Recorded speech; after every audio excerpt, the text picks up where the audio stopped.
Okay, there we are. So good morning and welcome. My name is Adina Sullivan-Marlowe, and we're going to be talking about Google Arts and Culture. And this is a session I haven't done.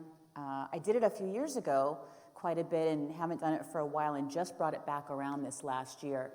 This bit.ly link will get you to this Google site that has all the session resources. So it's bit.ly arts and culture, and it's underscores, so it's arts underscore and underscore culture. Caps do matter. And my recommendation is you have this site in one tab, and then in another tab, if you click on the Arts and Culture Google link, because we'll kind of go back and forth. Well, as I was saying before we started streaming here, this will be a hands-on session, not a sit and listen to someone blab at you the whole time.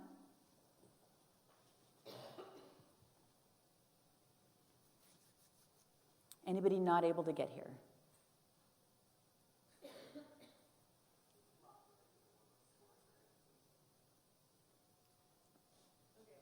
full disclosure, the reason I'm at a TED conference Yes. is I'm completely illiterate. My phone is old, and I don't even think it connects. I don't even know what Bitly is. Okay, so to get to this link, and thank you, because some people are like, I'm just going to hide, and then you end up not getting anything out of it, and that's no good. So to get to that link, what you're going to do is if you go to your URL bar, so this is the address bar up at the top, and you're just going to type it in, so it's bit.ly,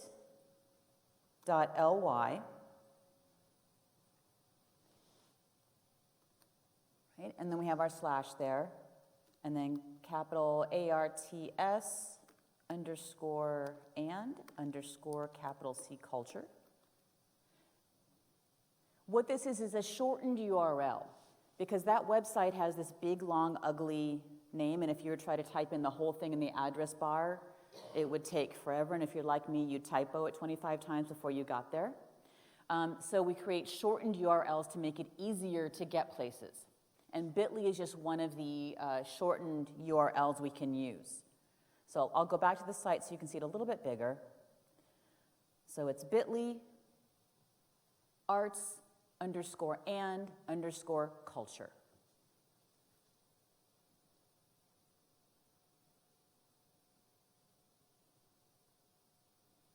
We good? Yeah, okay. And as far as the way I do things, if I go through something too fast, or you're like, wait, what, just flag me down. It is all good. Okay. So, again, you'll want this in one link, and then when you get to this arts and culture, if you will open that up in a new tab, that'll make things easier. And that tab will bring you here to the Google Arts and Culture site. Let me get rid of this extra tab that we don't need right now. Okay, so let me kind of show you what's here on this site so just you're aware, so that if you decide, look, I just want to go explore on my own, cool. To be able to go back to it later, awesome. The other thing on this page is blah, blah, blah. The only thing that's important here is how to get a hold of me. This is me on Twitter, at Adina Sullivan, and then adinaeducation.net is my website. And then below that, there are some videos. And we're not going to go through all these videos because that would take some time. But I do want to tell you what's there. They're kind of an orientation of what arts and culture is, what the Arts and Culture Institute is about. And then this bottom one here is a TED Talk from the gentleman who actually started it. The short version, this is actually, it was originally a Googler, so Google employees are Googlers, a 20% time project, if you've heard of those. So Google employees were allowed to spend 20% of their work time working on kind of a passion project. What is it that you think really should happen, something you really want to work on that maybe not even necessarily connected to your regular day-to-day responsibilities? And this is what he wanted to work on. And the basic idea is that there are people all over the world who don't have the luxury that some of us have of getting a chance to actually go to museums and be there in person. And if we can, most of us can't do that all around the world, and that there are resources, there are paintings and sculptures and pieces of art all around the world that everybody should have access to. So this is a way to bring the arts and culture from around the world to anyone with an internet access. Okay, so that's the basic idea of where this comes from. And it started very, very small, and it is now huge as far as the resources that are available. Back up at the top here, so the next page on the site is called Finding Your Way Around. So we're going to go there next. And what I did was I did a little slide deck that's embedded here that kind of walks you through how to navigate the site. And it's how you navigate the site as of the last I knew. Because how much do we pay for anything on Google as far as cash goes? Nothing. Okay. Which means things change, and we don't always know they're going to change till they've changed.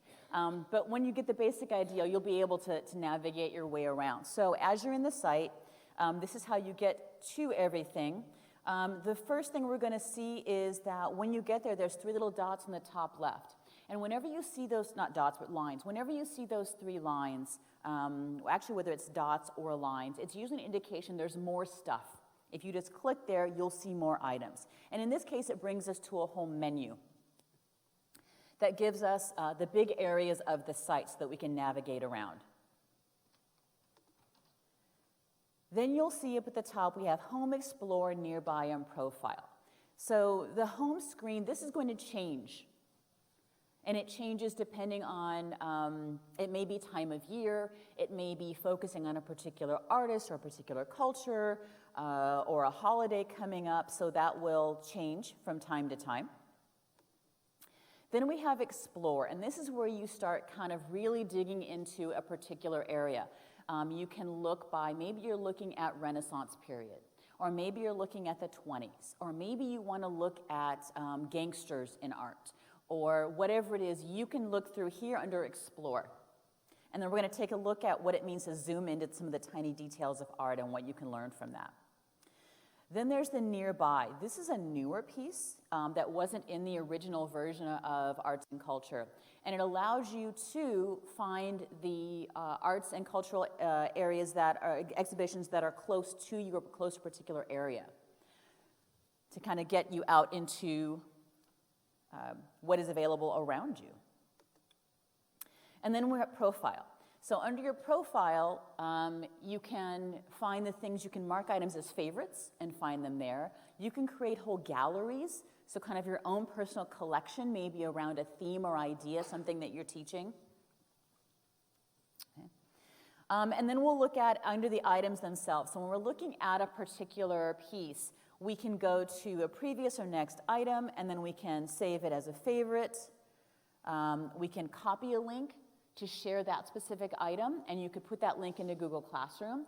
So if you want to direct students to a particular piece, you can grab that link and share it right there.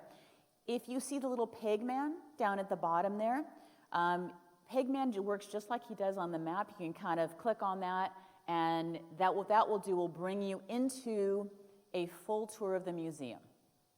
So when you go to a museum, let's say you want to go see the Mona Lisa. Anybody been to the Louvre to see the Mona Lisa? Okay. That experience. You go early in the morning because everybody and their mother also wants to go see the Mona Lisa.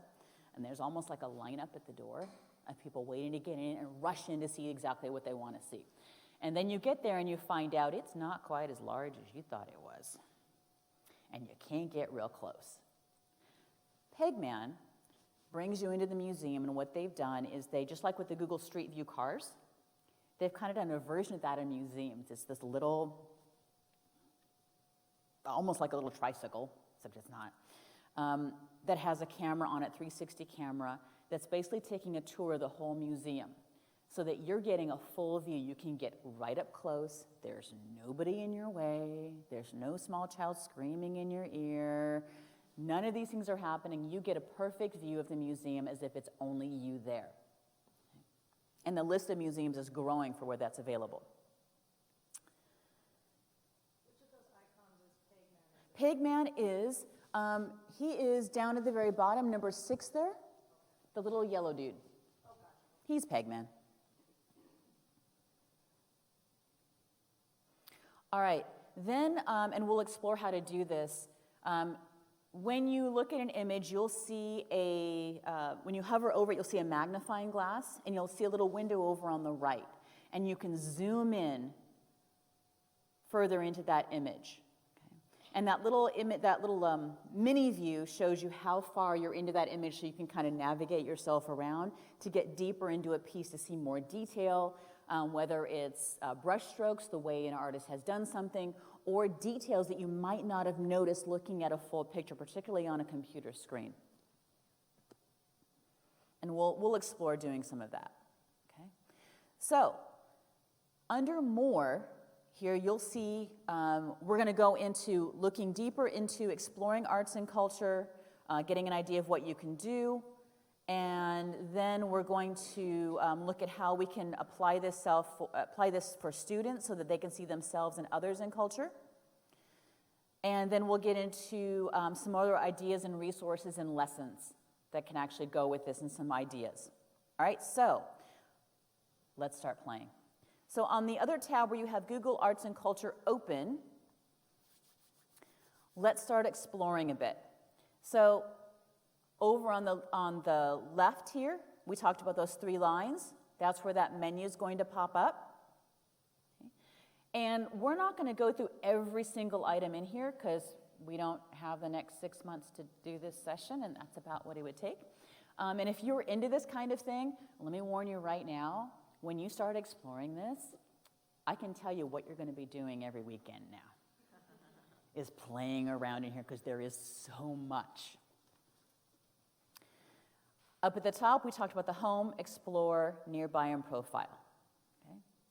So, on the front page right now, we have Crafted in India. So that's a theme that's up now. Underneath that, you'll see Virtual Explore, so we can explore the gardens of Versailles. We can look art up close, zoom in to the girl with the pearl earrings. So it's giving us some ideas of some of the things we can do. Okay? And then you'll see featured stories. So we see these aren't just paintings. These are also, for example, this Visit Palmyra in 360. We actually can go to places, cultural locations in the world. Nature in focus, how the zebra got its stripes. Some of these things aren't things you would normally think of typically as we're going to study art. And yet, you'll see all these pieces in here that really connect it to any subject area that we want to talk about. Okay. Further down, if we want to look at by time, so let's look at time periods. Let's look at color, let's look at art. So if you really are studying art, you've got some resources to help you with that. We've got lots and lots of tools here. Okay. So back over on my page, I'm going to go here under Exploring Art, Culture, and History. Yes?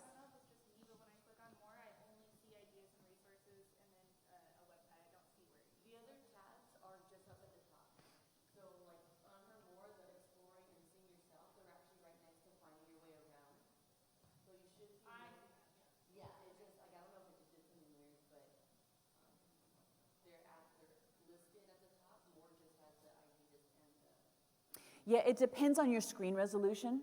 Because of the way mine zoomed in to project, it's popping those down. Yours may appear on the side. Thank you for asking.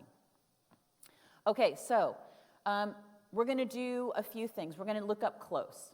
And this is one of my favorite ones to look up close with, which is the Archdukes Albert and Isabella visiting a collector's cabinet. So I'm going to go ahead and I'm going to click on that. I'm going to open it in a new tab just because, I've only got 5,000 tabs open. What's one more? And it comes to this image. And I love this image because there's a bazillion things happening. Even if this image were a whole wall in size, there's a lot going on. Okay. So if you were talking about the particular time period or this artist, we could talk about what you see already, right? What does this mean that they're visiting a collector's cabinet? What does it mean to be a collector in this period of time? We can talk about all these things. Now let's start exploring and taking a look at what we can do under arts and culture. you'll see this little magnifying glass. I'm going to click on that magnifying glass. And when I do, now I get a little bigger view and I get my little preview window over here. I can slide this over and get really into detail. And then I can drag the image around to get to what I want to look at. And as I do that, I'll also see where I am in the picture so I can get an idea. Look at how much more detail is in there than we ever would have seen just looking at the big picture. We can get in really, really close. And again, I can drag the image around and see where I am. I can also, I'm over in the small window now, and I can drag there to see more as well. And now I'm seeing a picture in a picture in a picture.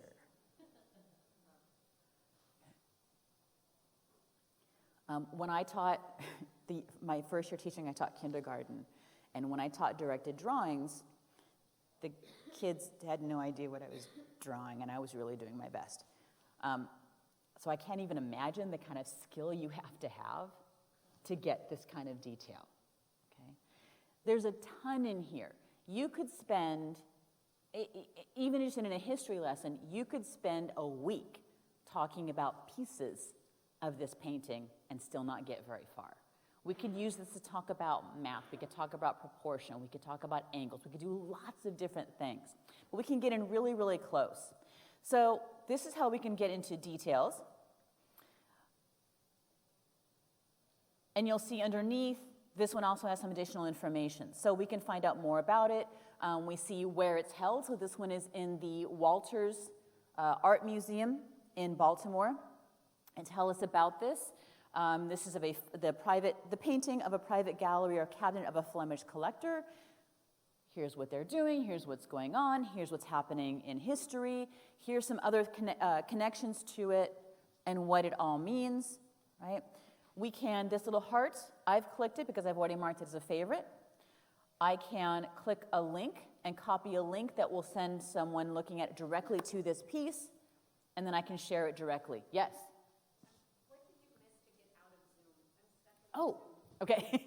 Get me out of the Zoom. So when you're in the Zoom, you can do a couple things. You can hit escape, and that will get you out of it. That's the easiest one. I actually just pinched back on my Chromebook touchpad, and that got me out of it as well. And then you get additional information. So again, where this is, a link to the location of it, what kind of a painting it is, any history on it if they know it, and then you'll also see some recommendations. So hey, if you like this, kind of like Netflix, if you like this one, you might want to see these. So it'll give you some of those as well. Okay? So that's our first exploration. I'm going to get rid of that one. The next one, let's click on the details. So the next one is the librarian.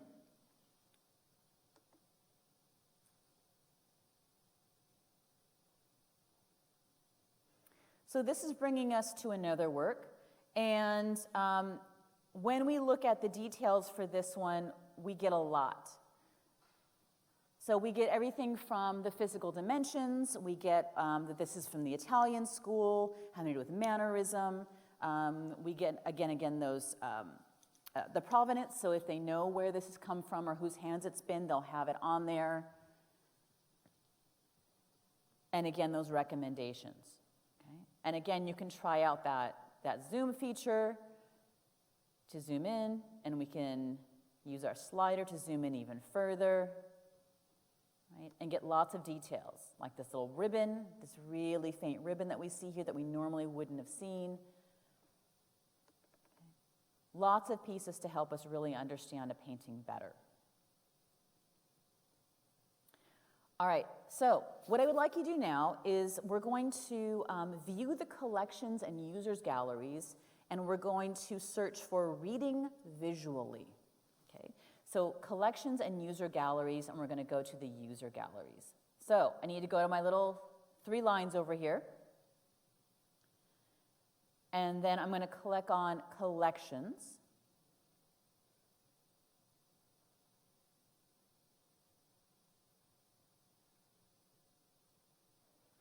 So I have all these collections that are here. And did they move what I want? Let's see here. Where are my user galleries?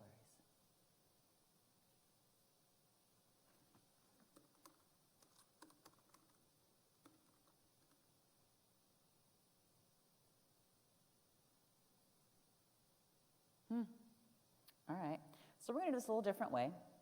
In my class, my kids learned one of the phrases they learned was I would say sometimes, they go, things change. It meant we had a plan. That plan didn't work out. We got a new plan. So let's try this one. Let me see, what was my search term again? Reading visually, that's right. So I'm just going to come up here to the search. So I went up here to the little magnifying glass. And I'm going to type it in directly. And I'm going to learn how to type.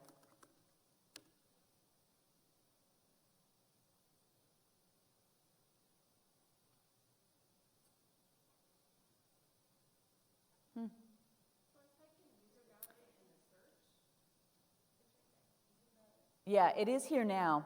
This is the one I want. I don't know why it wasn't showing up where I wanted it to. Maybe I just missed it.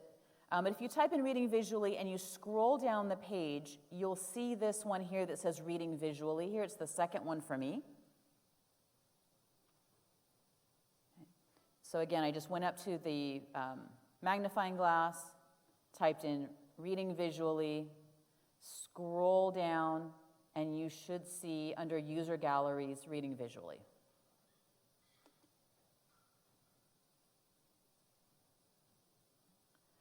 So this gives you an idea of what you can do. So this is creating a gallery. This might be something you're doing in preparation for a lesson. So we have some information. So it's information about what this gallery is about. So this is for a pre-reading lesson, modeling critical thinking. And it explains a little bit more about that. And then we have the items that were chosen. So we have an image that's chosen and information about that image. And then we're going to use the Big Six reading strategies as a means to interpret the photograph. Then there's a video that talks about what the Big Six is in case they have forgotten. And then they go through and use these images to practice the reading strategy. So this was created not by arts and culture, but by a specific user. And then it automatically is going to include all of the credits down at the bottom. So like we can create our own lesson. Yes, exactly. Like I can take this and I can modify it for my ELD choose. You could share this one or link to it. You could create your own as well. But if you wanted to take this one and adapt it, all you'd have to do is go find the same one, save them, make your own gallery, like adjust the directions, all that kind of good stuff. There's no easy way, as far as I'm aware, to actually just like duplicate one and then edit it. But you have all the resources there, so it wouldn't be too hard to put it back together. Okay. Yeah, the video used to be there. And it may be that when the last time this was updated, that video isn't appearing anymore.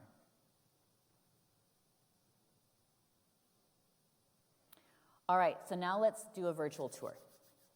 The Getty Museum is a place I have wanted to go for a very, very long time, and somehow have not been. Let's go. So I'm going to click on J. Paul Getty Museum. And we see we have Pegmen there, which tells us we can actually do a full tour of the museum, right? We get information about it and some of the places where the museum shows up in various collections and what have you, right? and we can explore the museum. We can even find out where it is so we can go there ourselves. Yes? Do you find that it's mostly like what their permanent collection is, or do they ever do some of their like more current collections that they're not? Does this make sense to my question? It does. It does. This isn't something that's it's kind of like Google Street View in that the car comes around and does its thing, and then changes happen. But you're not going to see that unless the car were to go around again and re-record it. I don't know if they're updating it, how often. I've never compared them, and I've never seen where it says, hey, there's the latest, here's a new view of it. It's like, nope, here's the museum. So I wouldn't count on it to be updated for like special collections as they change. I would count it as a general, the things that are always there, the permanent collections. So we can click on Pegman, and it's going to take us into the museum. So now we're in the Getty Museum.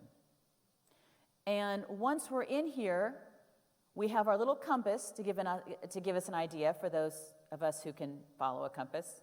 I would not be one of those. As I move my cursor around here, I've got a little hand with a white box. And I can say, look, I want to look at this item, at this painting, or I want to look at this sculpture, right? And I can click over and go directly over to that item. So I can kind of zoom into that if I wanted to look specifically at that. Right? I can use the arrows on the ground, just like I could in Street View, right, to go to a particular area. I can also just grab and shift myself around in the museum.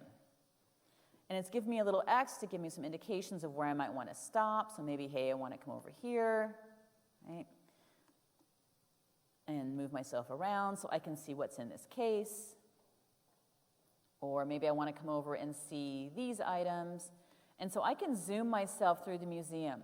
Once I get to a doorway, I just go over where the arrow is by the doorway. And now I'm in the hallway, and I can go down the hall. I can't go up the stairs that are blocked off.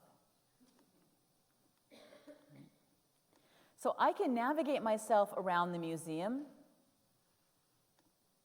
I can also click down here at the bottom. If I want to go directly to a particular place, it's giving me some landmarks that I might want to go to. So maybe I want to go to this part of the tour, and I can click on it and go directly, right? Which puts me in front of an amazing painting. And I can click and go to the next one. Okay, and go back. And as I'm over it, you see it gives me, hey, this is Irises by Van Gogh. And if I click on that, it's going to take me to where I can get even closer to it because it's the arts and culture view, right? And now I can go in even closer, zoom in, and Van Gogh is one of the really cool ones if you're into painting and brushstrokes and how things are actually made, right? You can get in really, really close. If you were to try to get this close to the painting in the museum, what would happen?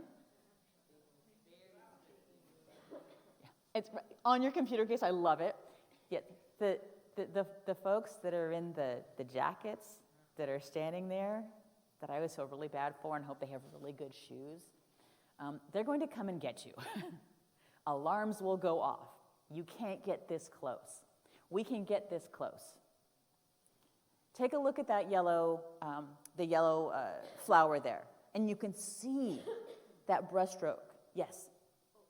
Not, like when we're touring the gallery, every painting that we see, not everything we can do this to, okay? You can, it depends on the museum, I believe. So when you're in there,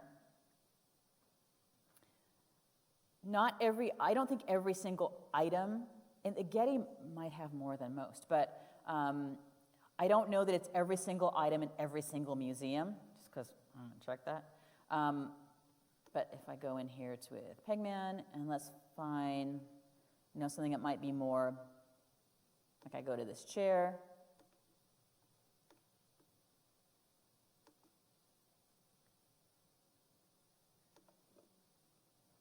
See, and there isn't something specific for that, even though it's an item in the museum, but it's not taking me to a specific one. If it has something, it's going to give you that little marker, like we saw with the with irises that's going to tell us that we can see more about it in arts and culture.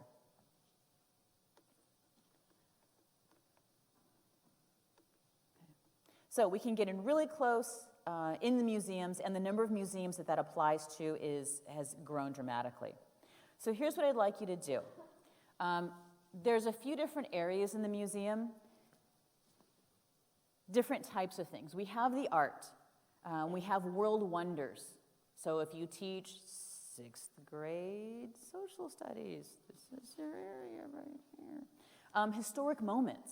Maybe you want to look at, right now we have an historic moment happening with NASA. What do we have going on with NASA right now? Yes, 2 female astronauts doing a spacewalk. That's huge. So maybe we want to talk about the feminine face of space. What has happened prior to now? Okay.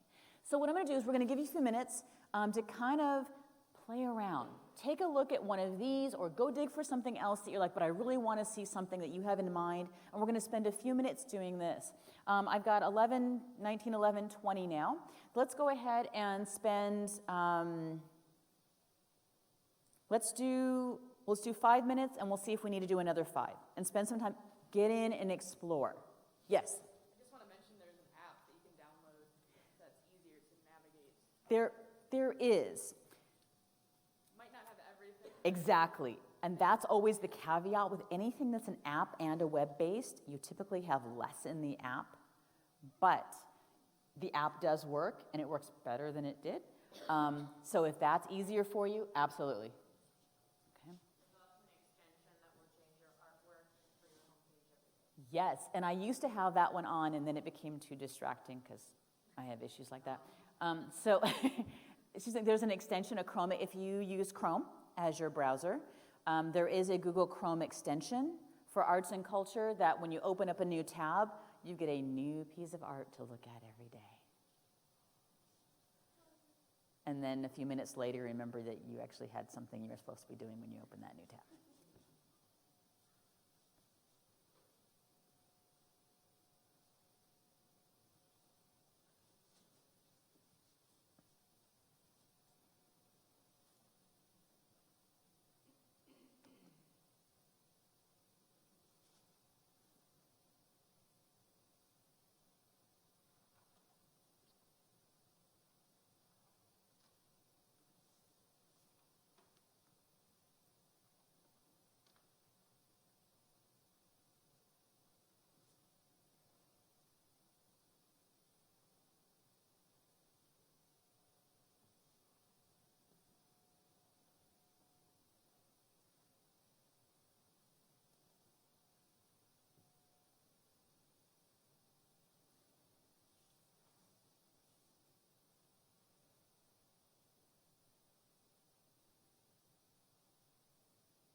One of the things I like looking at is 2 pieces of art when you're talking about history of the same event, but from artists from different places. So for example, the American Revolution. What does that painting look like from the US perspective versus the English perspective? So if we're looking at pieces of art, so I was just saying for example, the American Revolution. If you're looking at an American artist versus a British artist of that time, how does that look different? There's one on Cleopatra. If you type in, can't forget which Cleopatra one, it's the same title, but 3 different versions of it. Why does it look so different when it's supposed to be the same event? And what does that say about the event? What does that say about the perspective of the person, the artist? What does that say about the time in which it was painted or created? Lots of things we can talk about.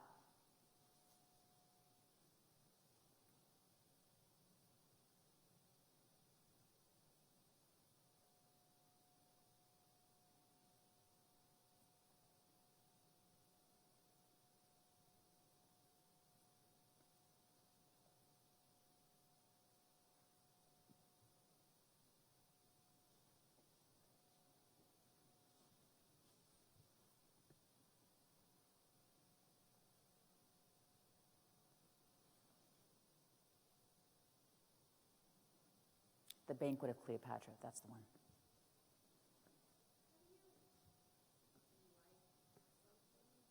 Oh, there should be a heart underneath it.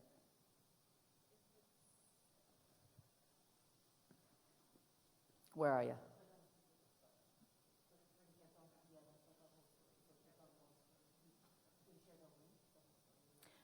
Yeah, so the question was, how do I like something?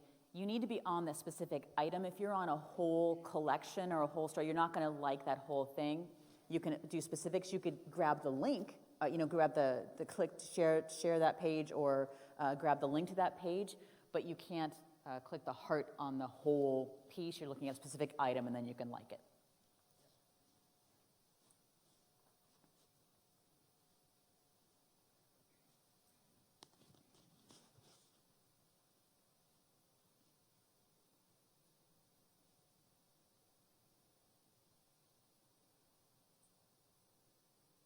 About another minute.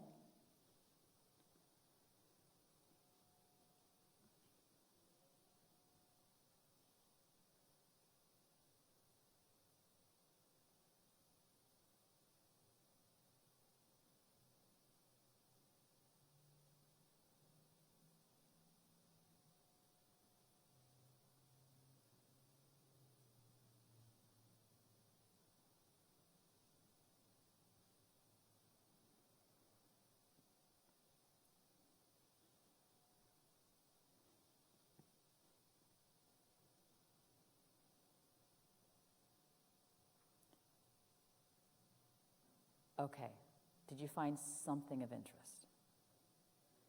How many of you are like, okay, I'm just like, could sit here now and keep like, yeah, it's sort of a sad thing.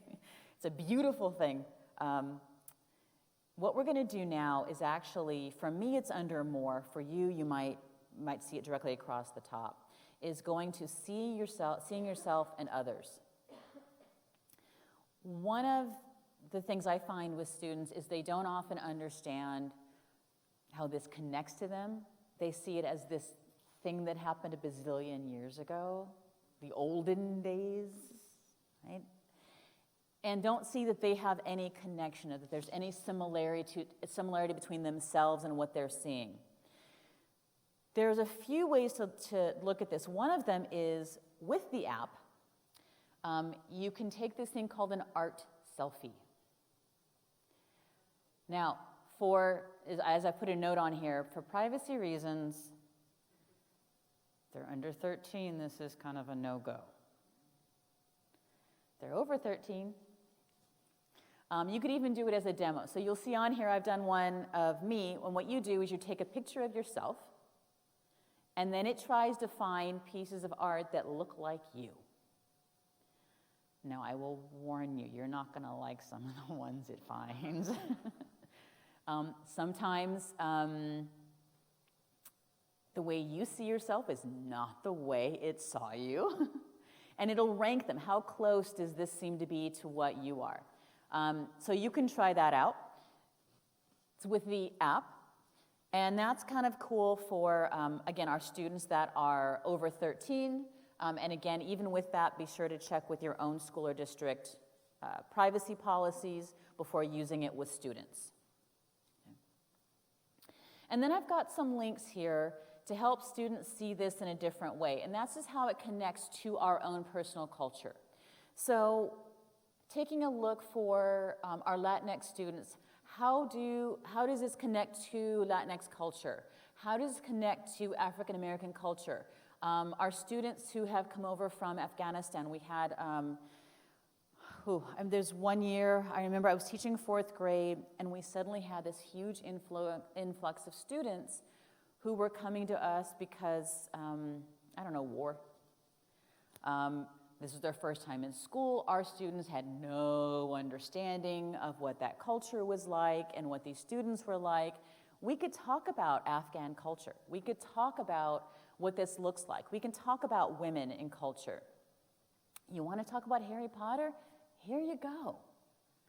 We can talk about Harry Potter, the history of magic, right? We can talk about music, the national parks. Right? We have lots of things that are in arts and culture where we can help connect students to themselves, to their culture, to the culture of their fellow students and of our communities. So these will take you directly to it. So for example, if I click on this Harry Potter History of Magic, it's going to take me directly to that piece. So we can connect them to themselves, their culture, and things that they just like and enjoy. Back up at the last thing we're going to look at is ideas and resources. So let's find out who we have here. Who actually is an art teacher? Okay, 4 people. That's definitely not everybody, right? There are lots of other connections that aren't specific to art. So where are my elementary folks? Cool. Elementary folks, here's what you need to know. Preview everything. Because I don't know if you've ever seen art before, but sometimes there are things that would cause issues with some of your families. ELA. Cool. History, social studies. Math. Science. Other things I have not named. Okay. I got lessons for you. Lessons either you can use directly or that will help you think of how you can connect this to what you do. So under here, under ideas and resources, we have lesson ideas. And the first thing I want to do is I'm going to point you to, there's a book. There are 2 that I really, really like. One is called Not a Stick, and one is called Not a Box. And this will link you to a brief video, but I'm going to give you the basic idea, just for time reasons. And that is that we kind of get stuck. I teach 7th grade social studies, so I'm only going to look for 7th grade. Stop. This view isn't going to get you far. Think broader. Okay, think bigger ideas. We want our kids to think beyond the one lesson. We have gotten past the days when kids say, why do I need to know this? And we say, you need to know it for the test, you need to know it for the next chapter. We want them to connect those ideas. Common Core asks us to do this. Just as educators, we've gotten better about that. We need to do that when we're looking for materials too. So this book is a good one to share with students as well. And it's a little picture book, and it's a little character. It's very simply drawn. And the text underneath is, what are you doing with that stick? And the next page you see, they're actually pretending it's a sword, right? What are you doing with that stick? And they're actually pretending that they are, hiking through woods or whatever. So it kind of gives the idea that look beyond the obvious, okay? On here, I have a link to a page that's very hard to find now about using Google Classroom, using Google Arts and Culture in your class. And this is a lesson, ideas for you to see. So it's embedded here, and you can take a look at some of those ideas. There's a link here for history. As we go further, we have teaching critical thinking using art, geography. There's a TED Talk here about looking inside the painting. What's the story inside? What's beyond what's on the surface? What can we do with that? Looking at art for art. Science, connecting to science, connecting to literature. Math, golden ratio. Science and art together. All these pieces that are here, hidden math and great art. There's a couple of items. These are the ones that are more difficult to find. These are teacher guides that they had that are difficult to find by looking through the menu that's on the site. But I knew what to dig for because I had found them a long time ago, and they're still alive, so I embedded them here to make them easier. So the World Wonders Project, so using that, including some teacher guides that you can download. And then Art Project Education, so using them In art lessons, again, you've got some guides and some resources for you to use to kind of dig through and find what might be useful to you.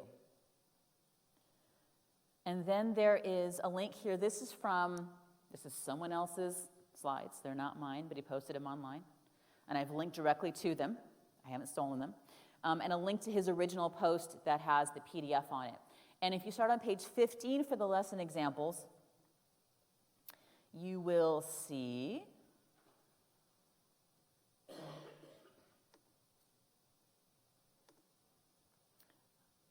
there we go. This PDF, go to page 15. So he's talking about Arts and Culture Institute in general. Oops, there we go. And then starting on page 15, he talks about how to use this with some learning, how to do this with lessons. So again, some ideas for you to go with. We have a few minutes left, so what I'd like you to do is, again, spend some time. What I'd like to do is kind of, as you're doing this here, what are some ideas you have right now about what you might be looking for? Because your idea might spur somebody else's idea. So what kinds of things are you thinking of right now that are possibilities? Yes? I know like some of the mathematical and science articles, which personally as an ELA teacher, something you kind of bring up. But for my ELD 1s and 2s, that's kind of universal as science and math. So bringing art into that and using that is definitely a direction. Yes. So talking about the arts, the math and science articles, and using those with our EL students, because math and science is a little more universal. So using that kind of a gateway to bring this in for ELs and connecting them. I've had students who were with me in the days of 30-day immersion where that was the one place where they felt really great. We went to math, they're like, okay, I got this one. So yeah, absolutely bringing them in that way, and then we bring that language with them. I love it. Other ideas that you have currently? Yes? I was thinking about building a hyperdoc for my AP kids so they can start looking into just the artists and how they start to come about things. You know, delving deeper into the artwork instead of just seeing the full picture, they can actually like go further into it. So creating a hyperdoc for AP students with some of these resources and getting them to dig deeper into looking past what you see on the surface to what else are we noticing, what else are we finding. Yeah, it's a really great resource for that. Absolutely. Yeah. Hook for inquiry learning for, especially I'm 6th grade, Yep. social studies. Yeah, a hook for inquiry learning. I lead inquiry in my district as well, and that's something we talk about is how can you use this as a hook to get them into it? Maybe you're talking about the American Revolution. Maybe you're talking about a particular piece of poetry, whatever it is.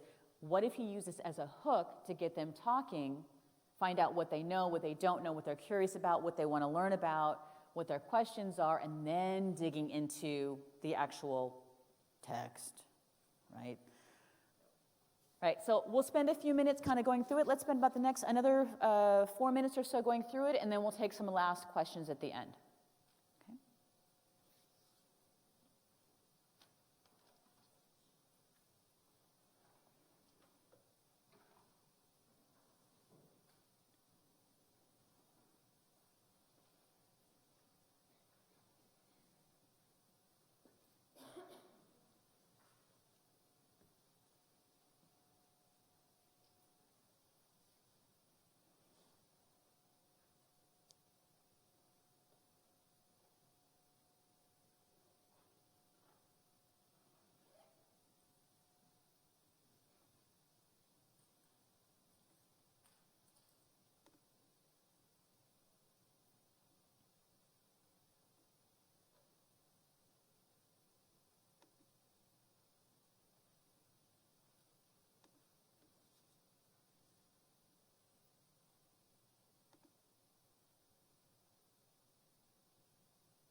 Here's an example for those of you that are kind of just thinking this through right now, where I've saved some items. So I have 71 items saved. That's under my profile, I find those.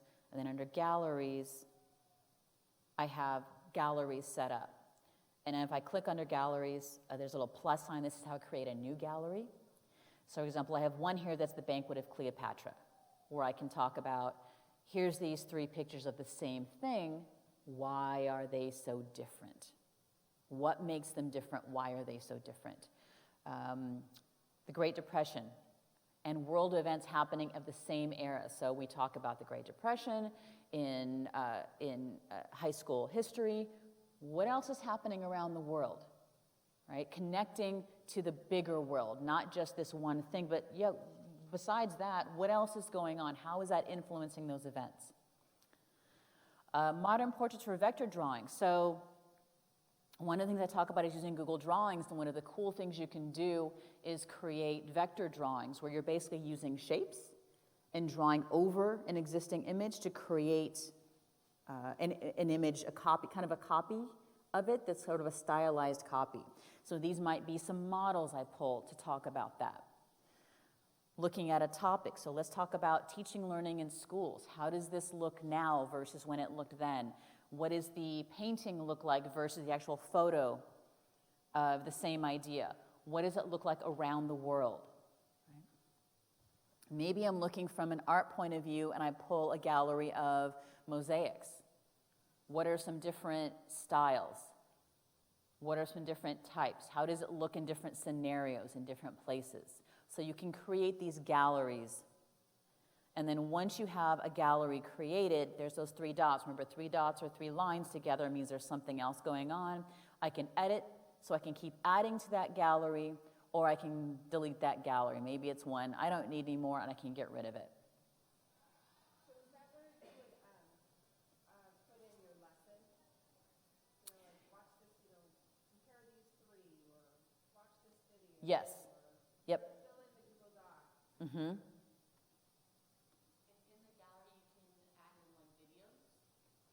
You can, so I've got here's a gallery, and I have my title here, I have the description, I have some images I've added to it. I can decide if this is public or if this is not public. I can, up here at the top, here's where I can add additional items to from things that I have saved.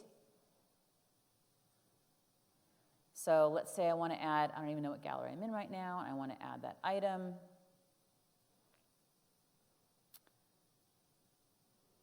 Oh, looks like adding those additional things now is no longer there.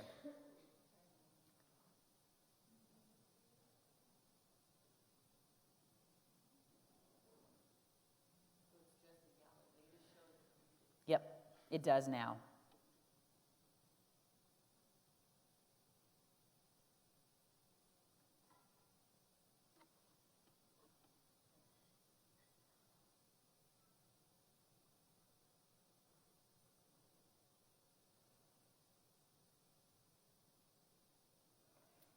But I have 800 characters in my description. This is where I'd put in whatever text I needed. Mm-hmm. Well, these are already going to be linked to where once you put that image in there, once they look at that gallery and they click on it, it's already going to take them to that, so you don't have to do that manually.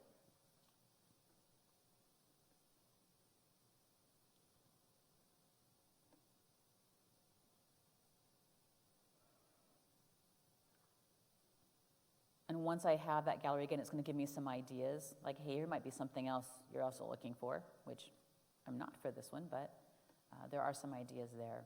So again, that's under my profile. My recommendation is if you're working with elementary kids, they're not in here creating. You're creating, grabbing the link, and sharing that, or displaying it whole class. All right. Cool things you found, questions, comments, concerns? I found David that stuff, so I do Unside every year in my class, Yes. all my kids, so now I can beef up the lessons on it. Yeah. The art component to it. Yes, sing Day of the Dead resources. Perfect time for that.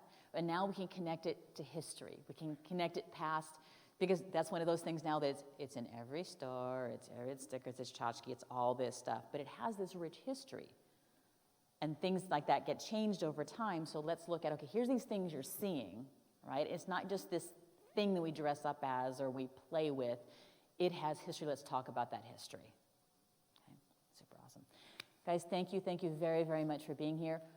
Here's my recommendation. Go in, play. If you don't go in and play with this and start finding things and saving them, like within the next week, it ends up on that list of I'm going to get to it someday. And I don't know about you, but my summer list of I'm going to get to it someday from 15 years ago is still there. Go in, play, enjoy. Thank you.